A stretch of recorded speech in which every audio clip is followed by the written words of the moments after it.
Ladies and gentlemen, to conclude, this all needs to happen in constructive cooperation across the political spectrum. Adopting legislation alone is not sufficient. Real change for citizens can only be seen if the adopted reforms are actually effectively implemented. Për ta mbyllur, të gjitha këto kërkojnë bashkëpunim konstruktiv duke përfshirë mbar spektrin politik. Nuk mjafton vetëm miratimi I legjislacioneve, por që qytetarët të ndihen efektet reale të reformave, duhet që këto reforma të vijnë plotësisht në jetë. As chairman of the Foreign Affairs Committee, let me just add one point. I very much appreciate Albania's continued strong commitment to Euro-Atlantic orientation and the full alignment with the EU's common foreign and security policy. Albania is also a valuable and loyal partner in NATO. Dhe si kryetar I Komisionit Parlamentit Evropian për punët e jashtme, dëshiroj që të them diçka të fundit. E vlerësoj shumë angazhimin e Shqipërisë për strukturat euro-atlantike, si edhe harmonizimin e plot të saj me politikën e përbashkët evropiane në fushën e sigurisë dhe punët e jashtme. So to conclude, our visit to Albania demonstrates the European Parliament's strong support for the country's EU accession path. As a trusted partner with whom we share the same values and interests, Albania continues to show that it is committed to its European future and it can deliver positive results. We look forward to seeing the strong momentum maintained and we will continue to stand by Albania along the way. Për ta mbyllur, kjo vizitë e deputetëve të Parlamentit Evropian tregon mbështetjen e Parlamentit Evropian në rrugën e Shqipërisë drejt Bashkimit Evropian. Ne kemi interesa të përbashkëta, po kështu vlerësojmë dhe angazhimin e Shqipërisë për të ardhmen e saj evropiane. Lipset që të ruhet kjo forcë shtytëse për të ecur më tej përpara. And now, easy questions for me, difficult questions for the ambassador. Pyetjet e lehta mua, pyetjet e vështira ambasadorit. You decide. Yes, but I use my Do ja përkthej me shushutazh. Emri është Estacion Ekonomi. Më quhet Estacion Ekonomi from Report Television. Jam e sigurt që me kryeministrin mund të keni folur edhe për çështjen The Prime Minister, you must have spoken about the case of Balluku, and I don't know if you have asked him to take a certain position about the SPAC request for arresting him. Is that explained? Yeah. Well, of course, this case played a role during our visit and during the meetings we had. I am not in a position to comment on an individual case. I am visiting from Brussels, but I'm fully aware of the case, and I will certainly not get involved in all the legal issues around this matter. But this is not only a legal question, this is also a question of political responsibility, and this needs to be solved within the government of Albania. Please. No. It's perfect answer.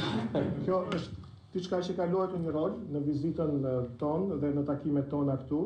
Nuk jam nuk jam në pozitën për të dhënë komente për çështje të veçanta.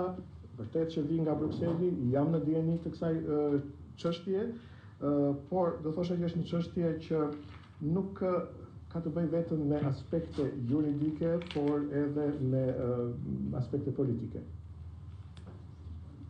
No. Përgjithësi politike. Qyrela Gjeleshi, Aktu CNN. Qyrela Gjeleshi from Ne nuk po ju pyesim për dosën zonës Balluku. A2 CNN.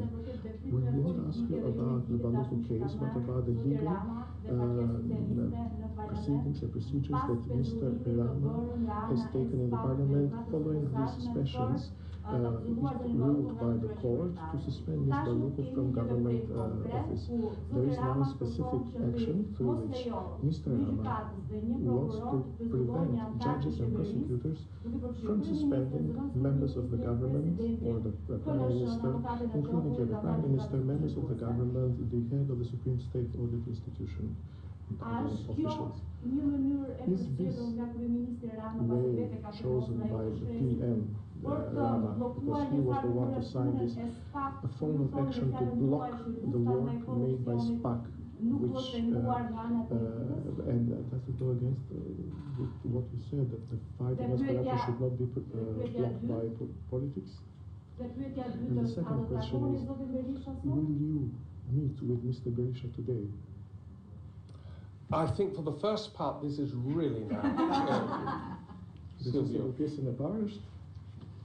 As you know, we follow very closely any initiative taken by the government in the area of rule of law. And because our concern is not just that this is in line with the EU acquis, but is also one that does not in any way undermine the principles of the justice reform in 2016. So in that respect, we expect that the government will consult us on any initiative that could have these kind of implications. And I don't think I need to comment any further. It's not for me to assess whether this initiative has an impact on the investigations or not. I fully underline what Ambassador Mesazhi just... Oh, sorry. Si që dini, ne ndjekim nga afër të gjitha nismat e qeverisë që kanë lidhje me shtetin ligjor, falni. Jo vetëm se sigurisht jemi të merakosur lidhur me harmonizimin e tyre me acquis të Bashkimit Evropian, por edhe që të mos prekin reformën e drejtësisë të vitit 2016, nisma të tilla, po sa I takon prekjes apo ndikimit që ato kanë në këtë rast, nuk do kisha një koment. I just wanted to say in English, I fully... Po, nuk e shnova këtu dhe... Presin që të konsultohemi për këto nisma. I just wanted to fully underline what Ambassador Gonzato said. We are absolutely here singing from the same hymn sheet. On your question with the meetings, when we travel to third countries, and the same applied to Montenegro as in Albania, we of course always meet the opposition representatives. This morning we had first a nearly 1 hour meeting with the representatives of the DP, and afterwards a meeting with the other opposition parties. And at the meeting of the DP, we were able to meet Mr. Gazman Bardi, Ms. Yurida Tabaku, and Ms. Albana Vokshi.